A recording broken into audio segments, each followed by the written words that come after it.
there is only one life challenge that you have, the only one that you ever experience, and I know that's true. This is also part 3 of my post on I didn't want to become a modern mystic, because I have so many stories, so many things I can tell you, and that's what I'm going to do. So this one that I came up with, and I wrote about it, you'll see it in there, happened in 1974. I was living in Chicago, and I had a job that I didn't understand why I had it. I was doing accounting, and that's a whole nother story. But they were paying me a lot of money. I was this 19-year-old kid when I first got the job. But it wasn't where I wanted to stay. I got there because they saw some aptitude that I had, and I could do things, and that was fine. But I knew that there was something more. So then a friend offered me something else. He said, "Why don't you come and work for me?" He was a big hair salon. He had a big hair salon in Chicago, and he needed a manager. His sister at the time was managing, and she's getting married, moving to Florida, and so come and take over. And I said, wow, okay, great. And she would train me, so everything would be fine. Except what happened was she didn't train me. A couple days in, she gets sick, has to go in the hospital, and she's not coming back.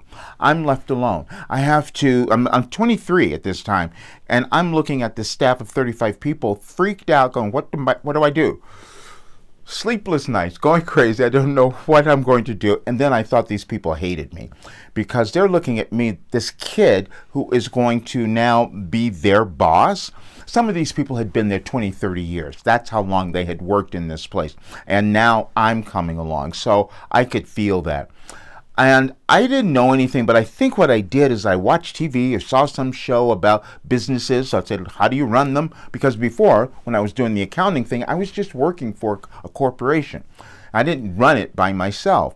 So now I had to do this. And so I saw they did business meetings. They had weekly staff meetings. So I said, I'll do that. And I told people, we're having a staff meeting.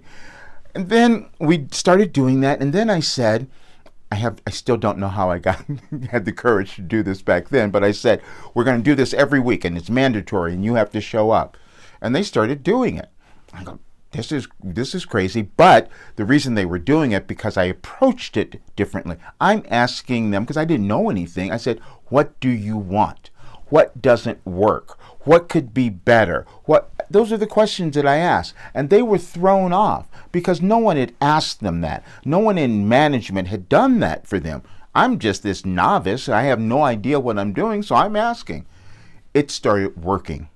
And then the business started to grow. Everything went along, and a couple years later, the bosses, the corporate management started noticing. They're in New York, and they had more than 500 salons all across the country. And they want to know, what am I doing? Why is this one salon becoming so successful and bringing in all this money? I didn't know. They would fly me into New York to do this, brain picking, basically. And I'm talking to them, and I'm giving them the answers of what I was doing, but none of it made any sense. And so we did that. I went back home, and the vice president at that time, who was in New York, she hated me because she said, why are they paying attention to this guy? She was really jealous, and she thought that possibly I was coming after her job. I didn't know anything about that. So then they brought me back again, did the same thing. What have you been doing? What did you do? I don't know. They gave up finally. But then several months later, they said, we're moving you to New York. So I went to New York, 72nd Street, that's where my apartment was, and now I'm working at the Plaza Hotel. I'm like, okay, now we're moving up a whole nother level. The other place in Chicago was a really elite, the Bonwood Teller. It was like the most elite place ever. So I was already in the midst of celebrities and the elite and rich people and all that. So I got all of that.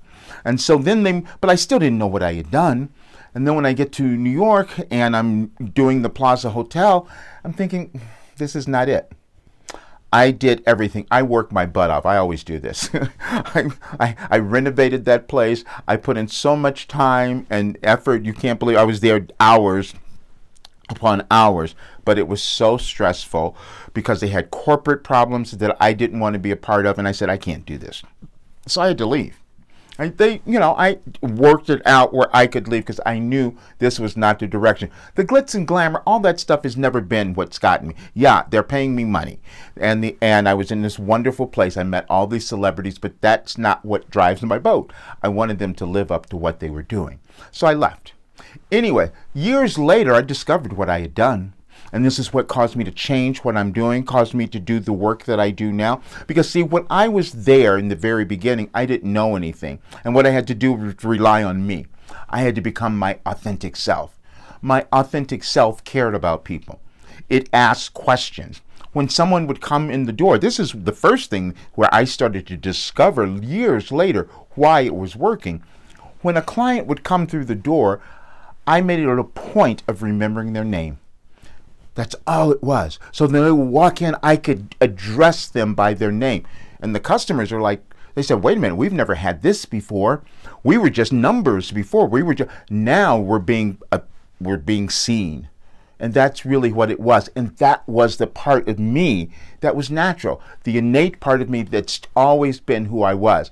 And because I didn't know anything else and I wasn't programmed to do something different, I became that successful. This is what I'm doing with all of my clients. Anyone who works with me, who comes into my program or my coaching, that's the result that they will have. Because when you find, discover, own your authentic self, everything that you want will become yours. Trust me.